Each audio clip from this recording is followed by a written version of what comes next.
नमस्कार दोस्तों, आप सभी का स्वागत है एक बार फिर से आपके अपने YouTube चैनल में। आज आपके लिए खास सीरीज शुरू की गई है और ये सीरीज़ है इंग्लिश लिटरेचर से रिलेटेड। आज के वीडियो में या फिर कह सकते हैं कि ये जो सीरीज़ आएगी 5-7 वीडियोज़ की, उसके अंदर इंग्लिश लिटरेचर के जितने भी टर्म्स हैं, जितने भी सिस्टम इंग्लिश लिटरेचर के अंदर हैं जिससे इंग्लिश लिटरेचर जाना जाता है, उनसे रिलेटेड, यानी जितने भी टर्म हैं, फादर्स हैं, फाउंडर हैं इंग्लिश लिटरेचर में, उनसे रिलेटेड ये सीरीज़ है। तो चलिए शुरू करते हैं कि भी सबसे पहला हमारा क्वेश्चन बनता है, who is the father of English literature. English literature का फादर किसको कहते हैं? तो इंग्लिश लिटरेचर के फादर के तौर पर जाने जाते हैं जेफरी चौसर। और जेफरी चौसर 14th सेंचुरी के पोइट थे, 1343 से 1400 ईस्वी तक। और इनको ऐसा इसलिए कहा जाता है क्योंकि चौसर के समय से पहले बहुत सारा वर्क्स जो था लैटिन और फ्रेंच लैंग्वेज में लिखा जाता था। और चौसर जो थे उन्होंने मिडवेल टाइम के दौरान कॉमन भाषा में लिखा, और ऐसा करने वाले वो पहले राइटर थे। कॉमन भाषा मतलब दोनों का मिला जुला रूप और साथ में इंग्लिश लैंग्वेज में, और इसी वजह से इनको फादर ऑफ इंग्लिश लिटरेचर कहा जाता है। साथ साथ इनको फादर ऑफ हीरोइक कपलेट भी कहा जाता है। अगला क्वेश्चन है, फादर ऑफ इंग्लिश पोइट्री। तो फादर ऑफ इंग्लिश पोइट्री भी जेफरी चौसर है। अगला क्वेश्चन है, well known father of English language. तो इंग्लिश लैंग्वेज का फादर कहा जाता है जेफरी चौसर को। मॉर्निंग स्टार ऑफ रेनेसांस भी जेफरी चौसर को कहा जाता है। अगला क्वेश्चन बहुत इंपॉर्टेंट है, जो इससे जस्ट पहले वाले क्वेश्चन से मिलता जुलता है, कन्फ्यूजन वाला क्वेश्चन है, ध्यान से सुनेंगे। मॉर्निंग स्टार ऑफ रिफॉर्मेशन किसे कहा जाता है? तो मॉर्निंग स्टार ऑफ रिफॉर्मेशन कहा जाता है जॉन वेक्लिफ को। अगला क्वेश्चन है, चौसर ऑफ स्कॉटलैंड। एक तो देखिए चौसर इंग्लैंड के थे, तो स्कॉटलैंड के चौसर के नाम से किसे जाना जाता है? इसका आंसर हो जाएगा विलियम डबनर। अगला हमारा क्वेश्चन है, rhyme royal stanza used first times, यानी भाई सबसे पहली बार राइम रॉयल स्टेंजा का यूज किसने किया था?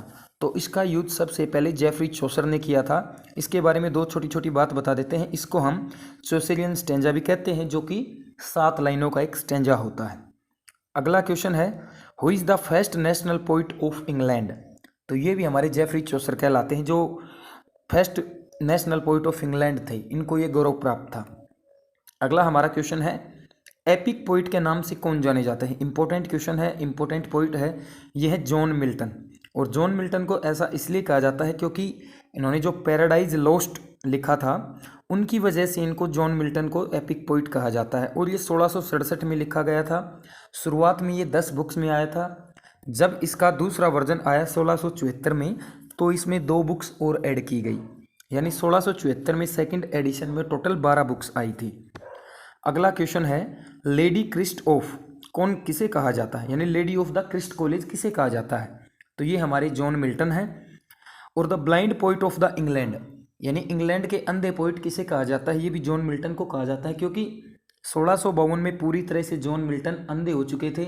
और इसके बाद ही जॉन मिल्टन के ज़बरदस्त वर्क सामने आए थे जब ये अंधे हो चुके थे, जैसे कि एग्जाम्पल के तौर पर paradise lost.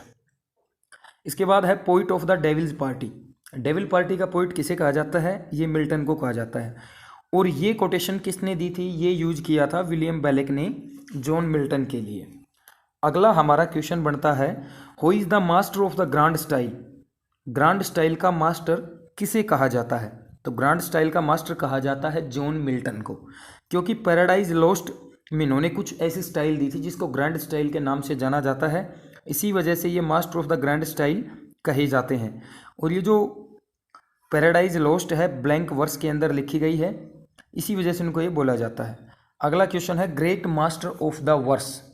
Great master of the verse कहा जाता है जॉन मिल्टन को। तो ये थे आज के हमारे कुछ क्वेश्चन। तो ऐसी 4 या 5 वीडियोज़ आपको मिलेंगी जिसके अंदर जितने भी फादर हैं, जितने भी टर्म्स इंग्लिश लिटरेचर में, वो आपकी कवर हो जाएंगी। इनको तैयार करने का सबसे अच्छा तरीका यही है कि आप पेन और नोटबुक लेकर के बैठिए, इनको लिखिए और बार बार रिवाइज करिए।